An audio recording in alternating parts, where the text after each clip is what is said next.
Mulai pidato dalam 3, 2, 1. Sebagai oposisi, kita tidak akan mendukung tes kompetensi politik pada politisi sebelum mencalonkan diri. Cermati juri bahwa negara demokrasi yang dikatakan proposisi seharusnya memberikan kebebasan dan keadilan pada setiap warga negaranya untuk turut serta dalam pentas demokrasi seperti pemilu. Dengan adanya tes kompetensi sebelum pencalonan politisi, justru ini adalah bentuk intimidasi kepada mereka yang tidak bisa mengakses kompetensi tersebut. Dan ini buruk karena rakyat seharusnya memiliki hak yang sama untuk berpartisipasi dalam dunia politik. Ada beberapa sanggahan yang ingin saya sampaikan kepada tim proposisi. 1. Klaim mereka bahwa meritokrasi tidak mendapatkan pengawasan yang jelas itu tidak benar. Di kondisi saat ini sudah ada badan pengawas yang mengawasi setiap hal yang politisi lakukan, dan sebelum politisi mencalonkan diri, mereka harus melewati komisi pemilihan umum di mana ada kriteria-kriteria tertentu sebelum mereka bisa diterima sebagai calon politikus. 2. Tes kompetensi ini tidak perlu karena beberapa hal berikut. A. Politikus yang bisa mencalonkan diri harus melewati partai politik, di mana partai politik harus mencalonkan seseorang yang memang dianggap mampu oleh mayoritas, dan yang dicalonkan hanya yang sudah kompeten saja. Karena pada akhirnya, agar terpilih, mereka harus dianggap mampu oleh masyarakat banyak, dan agar mereka terpilih, mereka harus bisa dianggap mampu oleh masyarakat.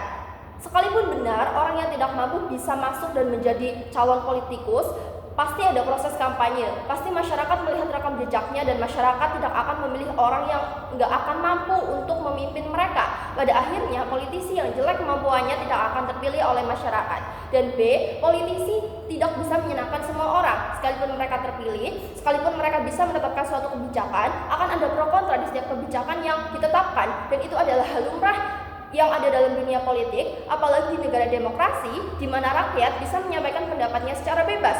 Apabila mereka toh tidak suka dengan kebijakan yang diterapkan, mereka bisa menjadi oposisi dan mengkritik politisi tersebut. Dan ini menjawab kekhawatiran proposisi tentang klaim mereka bahwa bagaimana apabila yang terpilih itu adalah seseorang yang jelek dalam menetapkan kebijakan. Kemudian tujuan transparansi di sisi mereka tidak akan eksklusif. Di sisi oposisi, di sisi kami akan ada transparansi juga, karena pada akhirnya pemilu ini dilakukan secara luber jurdil sesuai prinsip pemilu. Masyarakat di sini bisa mengawasinya, dan setiap hal yang ada dalam pemilu dilaporkan ke masyarakat oleh KPU, dan masyarakat di sini bisa mengakses. Apabila toh ada yang melanggar, sudah ada badan yang mengawasi pemilu tersebut, dan sudah ada hukum yang bisa menghukum mereka yang melanggar. Mereka bisa melaporkan orang-orang yang melanggar tersebut lewat Bawaslu, dan kemudian orang-orang yang melanggar itu akan ditindak oleh Mahkamah Konstitusi. Kemudian klaim proposisi bahwa generasi sekarang apatis terhadap politik itu tidak benar, karena pada nyatanya Gen Z seperti sekarang justru tertarik untuk mengawasi dunia politik. Mereka yang paling lantang dan berani bersuara apabila ada yang salah. Mereka tahu kalau kita apatis malah dampaknya akan lebih buruk, karena mereka akan mendapatkan pemimpin yang lebih jelek dan lain-lain.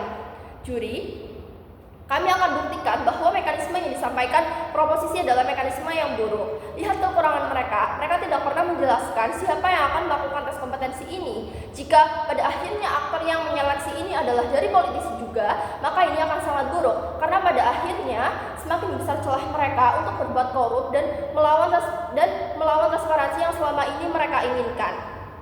Kemudian, justru dengan melakukan mekanisme proposisi, rakyat di sini akan semakin tidak percaya dengan pemerintah, karena pada akhirnya orang-orang yang bisa lolos dari tes kompetensi tersebut adalah orang-orang elit yang bisa mengakses kompetensi tersebut, dan kaum mayoritas akan semakin mengecam hal tersebut, dan pemerintah justru akan semakin tidak dipercayai.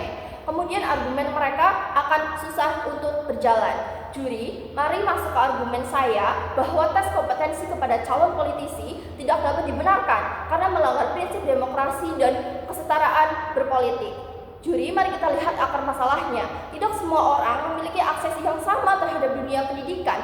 Padahal setiap orang memiliki hak yang sama untuk berpolitik. Dan jika tes kompetensi yang dilakukan hanya pada beberapa bidang ilmu, ya ini tidak bisa dibenarkan. Karena kemampuan seseorang tidak bisa hanya diuji dengan tes formal saja. Kemampuan seseorang di sini yang dikatakan proposisi akan melalui pengujian pada bidang-bidang ilmu tertentu, dan ini tidak bisa dibenarkan. Karena kemampuan seseorang tidak bisa hanya diuji dengan tes formal tersebut. Apa yang menyebabkan masalah ini terjadi? Akses pendidikan yang tidak merata dan privilege seseorang juga berbeda-beda. Dan negara demokrasi di sini memiliki kewajiban untuk menerima warganya untuk dalam dunia politik apapun latar belakangnya. Karena mereka tidak bisa memberikan kesetaraan yang sama dalam dunia pendidikan dan setiap orang memiliki privilege yang berbeda-beda untuk mengakses pendidikan, maka negara harus menerima rakyatnya untuk ikut berpolitik apapun latar belakangnya. Apa penyelesaian di sisi kami dengan bertahan di status quo? Karena di status quo di sini sudah cukup mekanismenya untuk menjawab transparansi yang selama ini dilakukan proposisi. Yang perlu dilakukan adalah meningkatkan kualitas dari penyelenggara pemilu, yaitu KPU sendiri.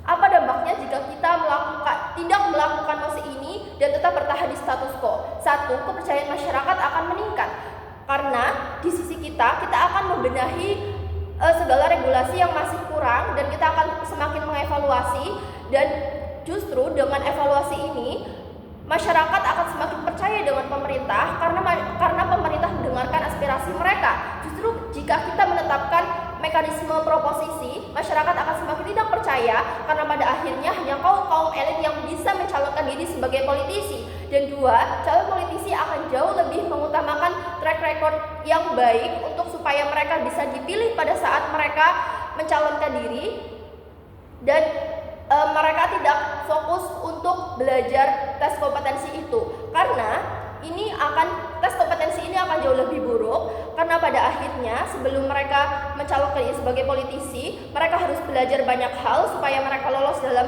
tes kompetensi tersebut, dan pada akhirnya mereka akan mengubah diri mereka, ideologi yang selama ini mereka tahu akan mereka ubah sesuai dengan persyaratan dari tes kompetensi tersebut supaya pada akhirnya mereka lulus, dan malah mereka ketika menjabat dan terpilih mereka tidak menggunakan ideologi yang selama ini mereka tahu, dan mereka akan semakin membuat pengetahuan dan kemampuannya itu dibuat-buat supaya mereka akhirnya terpilih, dan ini buruk. Kemudian jika politisi di sini lebih mengutamakan track recordnya daripada belajar kompetensi tersebut, ini akan jauh lebih baik karena pada akhirnya mereka harus berbuat baik untuk pada akhirnya mereka dipilih oleh masyarakat. Dengan alasan tersebut, Baga mendukung oposisi.